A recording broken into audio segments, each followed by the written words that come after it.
नमस्कार भाग्य दर्शन कार्यक्रम को आपण मानक बहुत बहुत स्वागत करुच्ची मु जशस्वी प्रज्ञा कथा हवा क्यों जिनस को आपण दान कले आपण जीवन में शुभ परिवर्तन आसब आपणकर जातक देखिए जो मान जातक 12 नंबर घरे ग्रह थे से जिनसटा आपण को देवाकू पड़ो जदि न नेबे से ग्रह जितेबले समय नहीं कि आसबे से शुद्ध मूल चक्रवर्ती सुधरे सब क्लीयर करदे किछि ग्रह विषय कहूँ तापर भाव कथा कहबी आपणकर जदि 12 नंबर घरे चंद्र रही आपण को जदि कहीं इमोशन शेयर करुछंती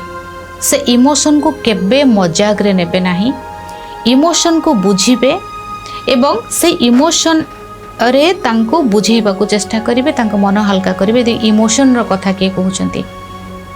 से जगह रे ना चावल दबार अछि ना क्षीर दबार अछि ना किछि इमोशन को फास्ट और से कथा को कोनो जगह रे प्रकाश करिवे नाही। चंद्र जदि आपणकर रवि अछंती कहार आत्मा बहुत कष्ट हेछि से जगह रे सेटा को बुझीबा को चेष्टा करिवे एवं चेष्टा करिवे आपणकर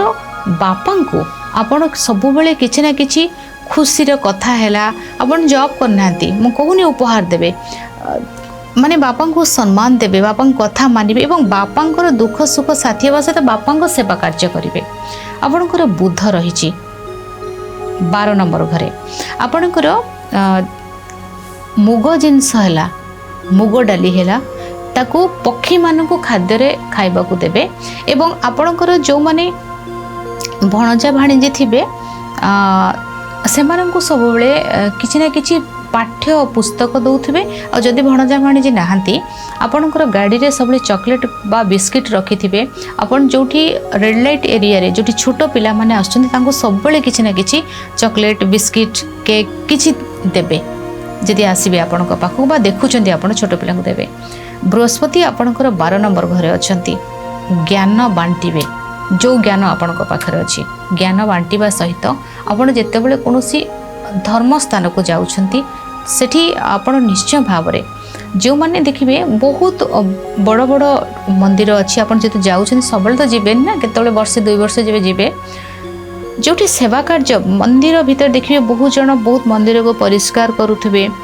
टॉयलेट सफा करुवे से आम तो से कर से जगह किसी अर्थ दिंतु उपहार दिंतु किसी भी तांको देबे। जदि आपणकर 12 नंबर घरे शुक्र रहिछंती तेबे विवाहित नारी छोट छोट झियो मानकु प्रसाधन सामग्री बहुत देबे। प्रसाधन सामग्री जो माने जदि आपण विवाह नव विवाहित अछंती बा आपण छोट छोट झियो अछंती सेटा देबे। जदि आपणकर शनि अछंती 12 नंबर घरे आपण जोठी सेवा कार्य करुथुवा व्यक्ति मानकु आपण देबे सब किसी ना किसी खाद्य देबे वस्त्र देबे चप्पल देबे देबे तांको। जदि आपणकर केतु अछंती लाइफ रे केबे भी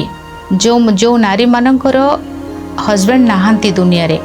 केबे भी तांको असम्मान करिवेनी उपहास थट्टा करिवेनी तांको केबे कहिवेनी एटा शुभ अशुभ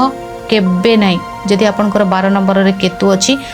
विशेष भाव रे जो मानकर स्वामी नहांती दुनिया रे तांको रेस्पेक्ट देबे से जीए भी हुंतु ना कहीं दुनिया कौन सी कोण अनुकोण रे केबे भी से मानको मन रे हल्का दुख भी देबेनी कारण केतु कौन कौन कर देबे नुहंती सेमती करिवेनी। जदि आपणकर 12 नंबर घरे राहु अछंती सेते बेले आपण कोन करिवे जेते आपण कोन करिवे जो माने रास्ता सफा कार्य करूछंती तांको किछि ना किछि देबे एवं पंचामृत को भगवान शिवलिंग रे प्रत्येक चतुर्दशी अर्पण करेंगे एवं यह सहित आपणकर जो भावर ग्रह 12 नंबर घरे थिबे बा 12 नंबर मालिक भावंतु को जगह आपणकर अच्छी से व्यक्ति को आपण आपणकर लाइफ रे सब बेले तांको पई त्याग करिवे तेबे 12 नंबर पीड़ा आपणकर लाइफ रे केबे भी आसीबनी। 12 नंबर घर होची बंदीर घर 12 नंबर चोरीर घर 12 नंबर लॉस रो घर आपण लाइफ रे 12 नंबर मालिकटा जो भाव थिबो सही व्यक्ति को आपण जे लाइफ रे केबे चोरी हबनी किछि हजिबनी किछि हबनी 12 नंबर केबे आपण किछि दबनी से नेब तेणु से नहीं गले शांति खुशी सरला कथा आपण कहीं प्रॉब्लम रे पकाइबो तेणु 12 नंबर कहली जो जो ग्रह अच्छा करेंगे आपड़ सपोज 5 नंबर घर मालिक जाकि कौटी रही 12 नंबर घरे आपणकर लव लाइफ रे आप लव पार्टनर टू किछि जिंस आनिबेनी देबे बरং आनिबेनी जेतेबेले मैरिज करिवे आपणकर संतान टू किछि आशा करिवेनी संतान भाबिबेनी कि जदि 5 नंबर घरर स्टार 12 नंबर रे अछि ना आपण भाबिबेनी कि पिला मो बयस रे मते सेवा करिवो बिल्कुल आशा रखिबेनी पिला पाई सबले करिवे कारण से जाई कि 12 नंबर रे रहिला सब भाव विषय केबे आउथरे आमे कथा हबा आज समय हे जाईची भाग्य दर्शन कार्यक्रम को रखुची विदाय नउची नमस्कार।